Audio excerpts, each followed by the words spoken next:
नमस्कार दोस्तों, मैं अंकुर उपाध्याय स्वागत करता हूं आप सभी का एक बार फिर से अपनी नई वीडियो में।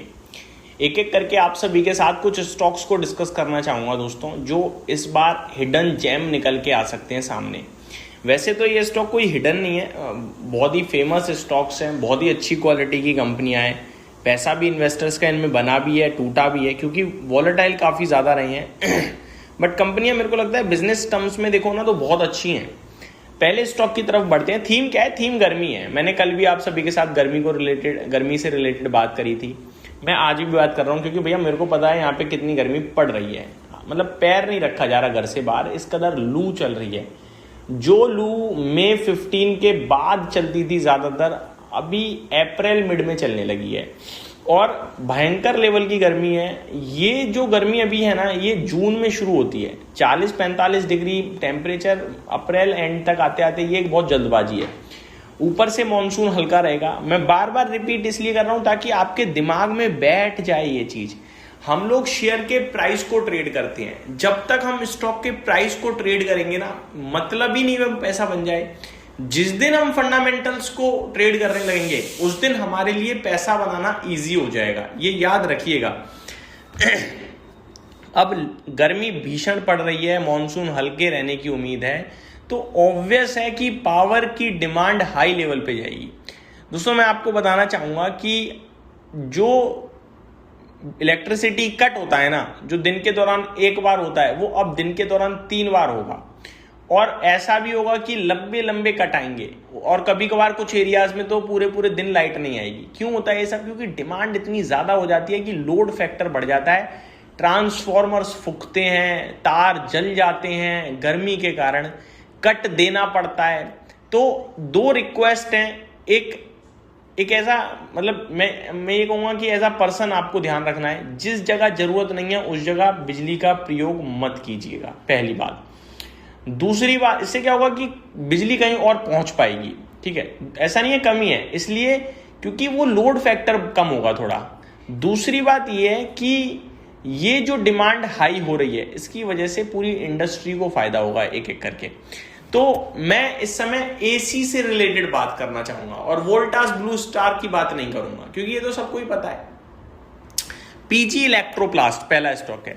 करती क्या है कंपनी, चलिए पढ़ लेते हैं एक बार अबाउट सेक्शन में।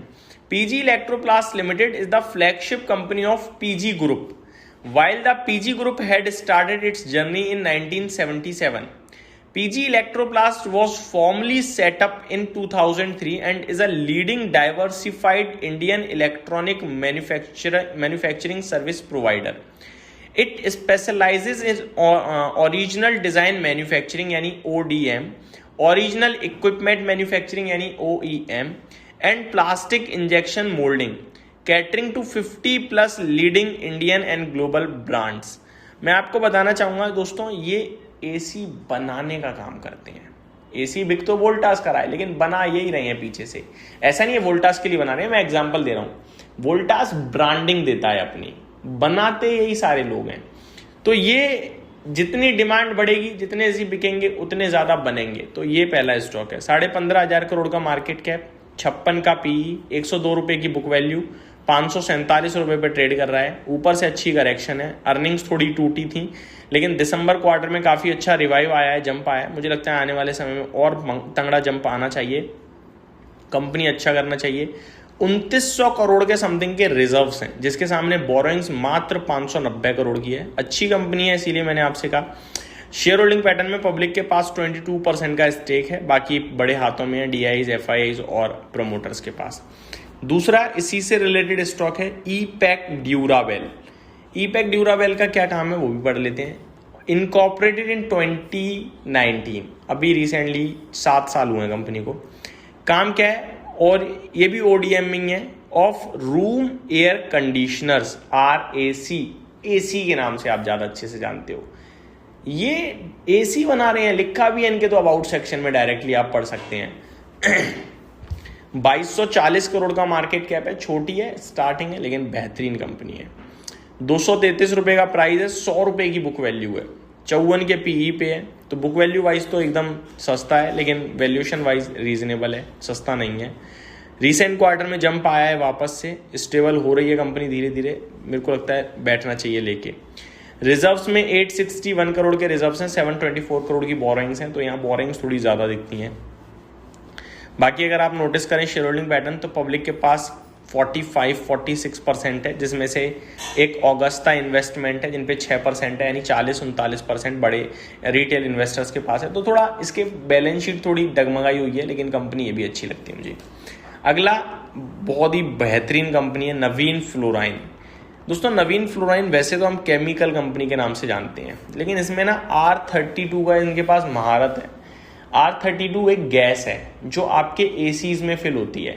जब आपके एसी की गैस खत्म हो जाती है तो आप एसी में गैस पड़वाते हो, ठीक है, वो गैस R32 गैस होती है, और वो ये नवीन फ्लोराइन SRF जैसी कंपनियां डालती हैं। तो नवीन फ्लोराइन का लीडरशिप है, इसलिए ये स्टॉक भी मेरे को अच्छा लगता है। तो ये मेरी तरफ से आपके लिए स्टॉक्स की लिस्ट थी। उम्मीद करता हूँ डिटेल्स पसंद आई होंगी। Thank you so much for watching this video. Have a great day guys.